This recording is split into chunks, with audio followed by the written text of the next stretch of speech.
everyone, and welcome to a deep dive that takes us right to the heart of global power plays. We're talking populism, but not just the headlines. We're going deep on how these leaders are shaking things up on the world stage. You know those big decisions about treaties, alliances, who's in, who's out? Absolutely. It's all connected. And it's a fascinating connection point between what's happening within a country and how it interacts with the rest of the world. We're talking about a real shift in the playing field. And to guide us through this, we've got some seriously insightful research from International Affairs, this paper by Wagner, Distrati, and Zern. It's like a masterclass in understanding how populist leaders make their moves on the global stage, no matter what their political flavor is. Okay, so let's unpack this. They use this term, authoritarian populism. What's that all about? It's a great question. And it gets to the core of how these leaders operate. See, it's not as black and white as left versus right. Authoritarian populism is more about a mindset, a way of governing. Imagine a leader who believes they, and only they, represent the true will of the people. They view the world with a healthy dose of skepticism when it comes to traditional diplomacy and global cooperation, often prioritizing national sovereignty above all else. So it's about who calls the shots and how they see the world outside their borders. You know, like someone who might see a global organization and think, who are they to tell us what to do? Exactly. And the article uses Rodrigo Duterte, the former president of the Philippines, as a prime example. He was known for his strongman persona and his distrust of Western influence. His foreign policy decisions were often driven by these perceptions, sometimes sidelining traditional diplomatic channels in favor of more direct and, let's say, unconventional approaches. And that makes you wonder, how do these decisions actually get made in populist governments? Is it all just gut feelings and dramatic pronouncements? Well, it's more calculated than you might think, though no less concerning. The research points to a pattern of centralizing and personalizing power when it comes to foreign policy. Decisions get channeled through a tight inner circle, often bypassing the usual checks and balances of career diplomats and foreign policy experts. So fewer voices in the room and more weight given to a single leader's instincts. You can see where that might lead to some interesting developments on the world stage. Precisely. And remember, this isn't limited to one side of the political spectrum. Populist leaders, regardless of their ideology, tend to prefer this more concentrated, personalized approach to international relations. They might have different goals, but the way they go about achieving them shares some striking similarities. It's almost like that old saying, it's lonely at the top. But in this case, that loneliness can have some serious implications for how a country interacts with the rest of the world. But how does this actually play out in the real world? That's what I'm curious about. That is the million-dollar question, and it's something we're going to unpack in detail next. Because here's the thing, it's not always about radical overnight transformations. Sometimes the reality of governing is a lot more nuanced than the fiery rhetoric might suggest. I know you mentioned how the reality of governing can be more nuanced than these big speeches might lead you to believe. What did you mean by that? Well, there's often this fascinating gap between the bold pronouncements that these populist leaders make and what actually happens when they're in power.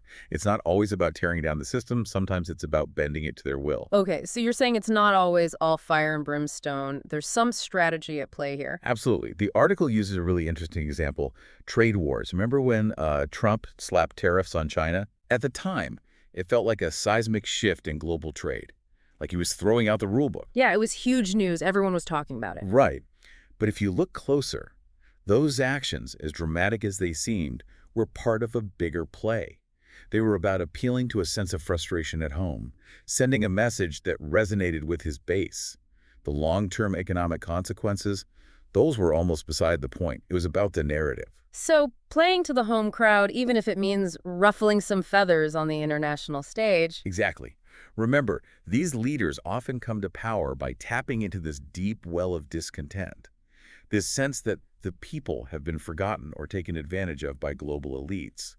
Their foreign policy becomes a way to show they're fighting back against those perceived enemies, even if it means breaking with tradition or going against the grain. That makes a lot of sense. So thinking about everything we've been discussing, how does this actually impact global cooperation? That's a great question, and it brings us to a really important concept, the liberal international order. Think of it as the operating system for global cooperation. A set of rules, institutions, and norms that have guided international relations for decades, especially since World War II. It emphasizes things like diplomacy, multilateralism, and working together on shared challenges. And I'm sensing that you're about to tell me the system is under a bit of pressure. You're catching on quickly. You see, populist leaders, by their very nature, often question the legitimacy of this order. They see it as a tool of those same elites they position themselves against, more concerned with global interests than the needs of their own citizens. It's like they see themselves as the ones sticking up for the little guy, even on a global scale. But what does that look like in practice? Well, it's not always about outright rejection. The article mentions Greece's Syriza party as an interesting example. While they were critical of neoliberalism and the EU's economic policies, they didn't want to completely dismantle the system. It was more about trying to reshape it to make it work better for them. So more about working the system to their advantage than blowing it all up? That reminds me of someone like Viktor Orban in Hungary. Orban is a fascinating case study. He's been a vocal critic of the EU, but he's also been quite adept at using his position within the bloc to advance his own agenda.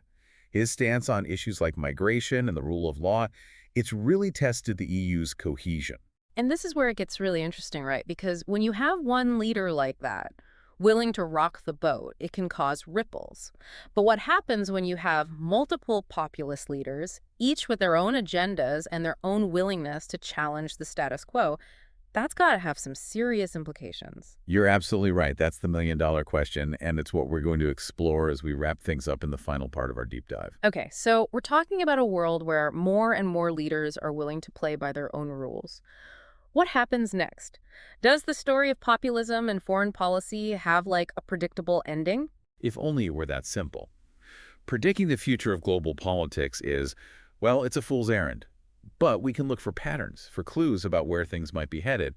And one thing the research points to is how the longer a populist leader stays in power, the more their foreign policy seems to shift. Interesting. So it's like they become even more emboldened over time, less willing to compromise. There's definitely a correlation there. As these leaders consolidate power, they often feel less constrained by, let's say, the traditional norms of international relations. Take Putin's Russia, for example. Over his decades in charge, we've seen a real shift towards a more assertive, at times even aggressive posture on the world stage, culminating, of course, in the invasion of Ukraine. It's a reminder that power dynamics are constantly evolving. But it makes me wonder, how new is this phenomenon really? Have there always been leaders who kind of fit this populist mold, even if we didn't call them that back in the day? That's a question that keeps historians and political scientists up at night. Even the article we've been discussing, it brings this up too. Could someone like Charles de Gaulle, with his strongman persona and his focus on French sovereignty, be considered a populist by today's standards? What about some of Reagan's early rhetoric, his distrust of international institutions, his America First approach? There aren't any easy answers here, but it's worth pondering. It really makes you think about how our understanding of these terms evolves over time, doesn't it? What might have seemed radical in one era can become the norm in another. But it all circles back to this idea that the pull between national interest and global cooperation, it's this constant tension in international relations. Exactly. It's a balancing act, and the equilibrium is always shifting. And that brings us to perhaps the most important question of all. What happens when populist promises clash with reality?